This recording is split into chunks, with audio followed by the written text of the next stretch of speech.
Oke, assalamualaikum warahmatullahi wabarakatuh. Perkenalkan, saya atas nama Karmila, jurusan Pendidikan Kimia, kuliah di STKIP Bima atau biasa dikenal dengan Kampus Kuning. Jadi saya berumur 21 tahun. Saya akan mempresentasikan tugas mata kuliah kimia pangan yang membahas tentang asam amino dan protein, di mana saya akan menjelaskan tentang struktur protein, klasifikasi protein, fungsi protein, sifat-sifat protein, serta perubahan fisik dari penggunaan protein. Nah, di kehidupan sehari-hari kita tahu nih, atau kita selalu tidak terlepas dari yang namanya makanan dan juga minuman, dimana makanan dan minuman yang kita konsumsi ternyata banyak sekali mengandung protein. Nah, tapi kita belum tahu nih apa itu protein. Nah, makanya di sini kita akan membahas secara seksama apa yang dimaksud dengan protein. Nah, jadi protein itu adalah makromolekul yang tersusun dari unit-unit terkecil yang disebut dengan asam amino. Nah, sebelum lebih jauh membahas tentang protein, kita akan membahas apa sih itu asam amino. Nah, asam amino itu sendiri dia adalah molekul sederhana yang memiliki atom C sebagai atom pusat, dan dia memiliki 4 lengan yang mengikat atom H, gugus amina, gugus karboksil, dan juga rantai samping. Nah, saat di dalam air ternyata asam amino akan berubah menjadi ion. Oke, kita akan masuk di sini. Tadi ini adalah asam amino, di mana dia memiliki atom C sebagai atom pusat dan memiliki 4 lengan yang mengikat atom H, gugus amina, dan juga gugus karboksil, dan memiliki rantai samping. Dan ketika di dalam air dia akan berubah menjadi ion.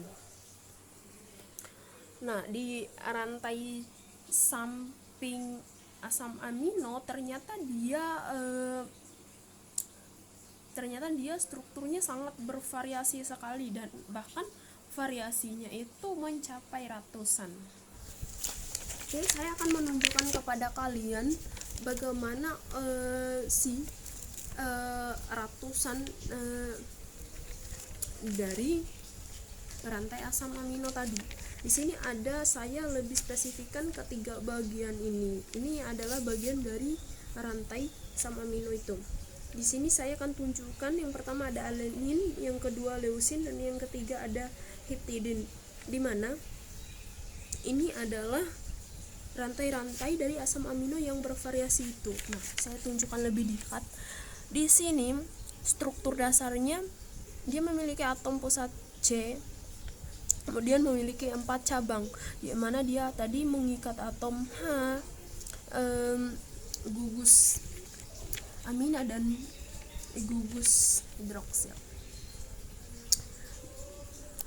Nah, pada dasarnya mereka sama. Yang membedakan di sini adalah gugus fungsi dari ikatan-ikatan mereka yang bervariasi ini.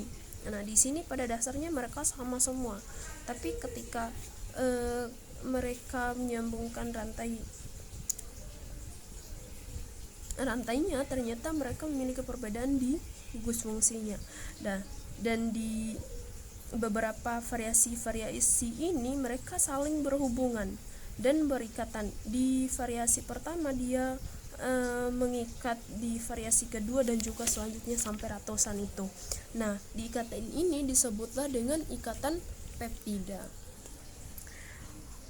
Nah, karena protein itu terdiri dari gabungan beberapa asam amino, dan asam amino tadi yang dimana asam amino satu dihubungkan dengan asam amino yang lain itu disebut dengan ikatan peptida.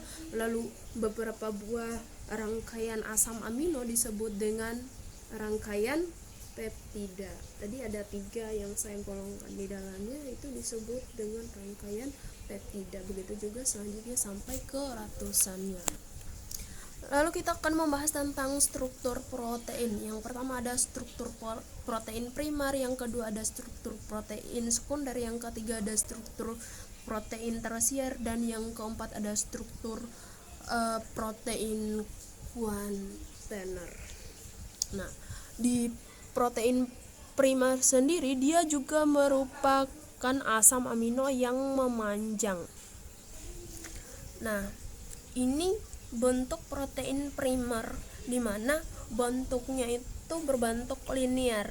Jadi di sini dia bentuknya panjang. Jadi seperti ini bentuk dari protein primer itu. Nah, ini gambar saya, maaf ya jelek. Dan yang kedua struktur dari protein tadi yaitu struktur sekunder yang terdiri dari beberapa lipatan akibat interaksi antara atom yang ada dua bentuk, yaitu alpha helix dan juga beta sheet. Nah, ini adalah bentuk protein sekundernya, dimana ini adalah bentuk dari alpha helix dan ini adalah bentuk dari beta sheet tadi. Nah, bisa dilihat kan? Nah, ini. Dan yang ketiga itu ada struktur protein tersier, di mana struktur ini adalah gabungan dari struktur primer dan struktur sekunder yang membentuk struktur protein 3 dimensi. Nah, saya akan menggambar bagaimana bentuknya, tunggu ya. Nah, ini adalah bentuk dari protein tersier. Dia menggabungkan antara si beta sheet tadi dan juga alpha helix, di mana dia merupakan struktur protein sekunder dan juga struktur protein yang pertama tadi. Jadi ketika digabung bentuknya seperti ini ya.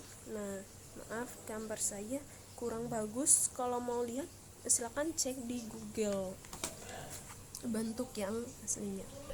Dan yang keempat tadi ada struktur protein kuantener, yaitu gabungan beberapa struktur tersier yang membentuk unit protein yang lebih besar dia. Di sini saya nggak bisa tunjukkan gambarnya karena saya nggak bisa menggambar dengan menggunakan pulpen pada struktur kuantener protein ini. Selanjutnya kita akan membahas tentang ciri-ciri protein. Yang pertama, protein itu mengandung unsur nitrogen, karbon, dan oksigen. Yang kedua, dia memiliki berat molekul 5.000 sampai 1 juta. Dan yang ketiga, komponen dari protein itu sendiri adalah komponen utama dari sel. Dan yang keempat, ternyata protein itu meliputi 50% berat kering atau 500 berat kering. Dan selanjutnya saya akan membahas tentang klarifikasi protein. Yang pertama, di klarifikasi ini kita akan membahas ada dua ya. Yang pertama ada globular dan yang kedua ada serat, di mana globular merupakan kelompok protein yang bentuknya bulat dan memiliki struktur yang kompleks dan banyak ditemukan dalam tubuh. Contohnya ada enzim, albumin, dan globulin dan protamin. Sementara di serat sendiri, dia merupakan kelompok protein yang bentuknya tipis dan panjang yang biasanya bersifat tidak larut air, statis, dan berperan dalam pembentukan struktur tubuh. Misalnya di Freebion, misalnya di Boyen Sutra, dan yang kedua ada di keratin. Di keratin ini biasanya ditemukan di rambut. Selanjutnya kita akan membahas tentang fungsi protein. Fungsi protein sendiri ada 6 nih yang saya akan bahas. Yang pertama ada regulator, yang ketiga biokatalisator, yang ketiga ada pelindung dan pertahanan, dan yang keempat ada transport, yang kelima ada kontraktil, dan yang keenam ada cadangan. Nah, bisa di-share itu, tolong dicatat, itu ada 6 itu dicatat. Dan yang terakhir kita akan membahas tentang denaturasi. Nah, nggak tahu kenapa itu denaturasi. Jadi di protein ketika dilakukan penggunaan itu ada yang namanya denaturasi. Nah, apa itu denaturasi? Ternyata denaturasi itu adalah perubahan struktur sekunder atau tersiernya protein. Tadi sudah dibahas struktur bagaimana sih struktur tersier dan juga struktur sekunder dari protein. Nah, ketika ada perubahan dari struktur itu, ternyata itu disebut dengan denaturasi. Nah, faktor-faktor yang mengakibatkan denaturasi protein itu ternyata ada karena adanya perubahan pH, panas, radiasi, pelarut organik, garam dan garam dari logam berat. Nah, oke, karena kita sudah membahas yang berkaitan dengan struktur protein, fungsi protein, kandungan yang berada di protein, klasifikasi protein, dan juga hal-hal lainnya, maka kita juga tidak harus lupa untuk membahas yang berkaitan dengan denaturasi. Nah, di pembahasan denaturasi ini kita harus tahu apa itu denaturasi. Denaturasi itu sendiri dia merupakan perubahan yang terjadi pada struktur primer maupun sekundernya si protein. Nah, di sini saya akan memberikan analisa yang berkaitan dengan sifat pangan protein yang berada di telur. Nah, di telur sendiri, di bagian telur yang ada kandungan proteinnya itu di bagian putih telur, di mana pada saat proses memasak, putih telur ternyata akan menjadi lebih padat. Kenapa demikian bisa terjadi? Karena di putih telur sendiri ada sekitar 20 jenis asam amino yang berada di putih telur itu sendiri. Nah, di asam amino inilah rantai-rantai ini yang membuat struktur protein itu menjadi satu. Nah, ketika dimasak, putih telur itu ada gumpalan-gumpalan protein yang terdiri di sana yang sekitar 20 tadi akan pecah. Nah, proses pemecahan itu sendiri yang disebut dengan denaturasi pada telur pada saat proses memasak. Kenapa bisa demikian terjadi? Karena faktor-faktor yang bisa merusak protein pada proses denaturasi itu sendiri ada proses dari pengaruh panas, yang kedua ada pengaruh pH-nya, yang ketiga ada pengaruh dari logam beratnya.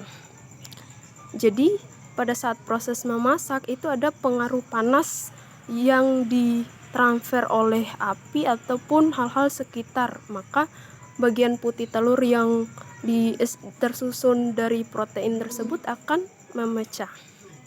Nah, mungkin itu pembahasan mengenai denaturasi. Sekarang kita akan membahas yang berkaitan dengan renaturasi. Nah, apa keterkaitan denaturasi dengan renaturasi? Kalau denaturasi, dia itu proses perubahan struktur sekunder dan primernya si protein. Tapi kalau denaturasi, dia itu adalah pengembalian daya protein yang terkandung di pangan itu atau di dalam tubuh kita. Nah, kalau di dalam tubuh nih, proses renaturasi itu berlangsung di enzim dan DNA. Nah, kalau diberikan gambar atau analisa, misalnya renaturasi, dia adalah proses penormalan suatu protein. Tapi kalau denaturasi justru kebalikannya. Nah, mungkin itu saja pembahasan mengenai pembahasan mengenai mata kuliah pangan, yang di sini saya telah membahas yang berkaitan dengan asam amino dan juga protein serta efek samping dari penggunaan protein ini. Demikian, wabillahi taufiq wal hidayah. Wassalamualaikum warahmatullahi wabarakatuh.